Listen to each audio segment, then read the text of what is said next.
স্বাদ আছে সাধ্য নাই, তাই তো আমরা মাছ কিনে মাছ খাই। এটা হচ্ছে তেলাপিয়া, যার কেজি হচ্ছে 200 টাকা প্লাস। কী খাবে মানুষ? এটা হচ্ছে কার্পু, 3 কেজির উপরে, 3 কেজি প্লাস। এবার চিন্তা করেন এটার দাম কত হতে পারে। মানুষ খাবে কি? এমন দাম, সব কিছুর দাম এত বেশি যা বলার বাইরে। এটা হচ্ছে কার্পু মাছ, দেখতে খুবই নাদুস সদৃশ দেখতে পাচ্ছেন। এই প্যাডের ভিতরেও ডিম হবে মনে হচ্ছে, কিন্তু দেখা যাক কাটলে কি হয়। ডিম হয়নি, আমার মনে হয় ভিতরেও ডিম হবে। সেই অনুযায়ী মাছটা কিনা হলো, কিন্তু দেখা যাবে ডিম হয় কিনা। দেখতে পাচ্ছেন পেটটা ভরা ভরা, মনে হয় যে পেটের ভিতরে সব ডিম হবে। কাটার পরে বোঝা যাবে আসলে ডিম হয় কিনা। তো চলুন মাছটা কাটি, দেখুন ডিম হয় কিনা। কীরকম ডিম হয় দেখতে থাকুন আপনারা। প্যাকেটটাকে খুলতেছি।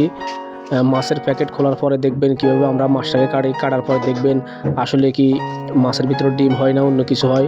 দেখতে থাকুন ভিডিওটি। ধন্যবাদ।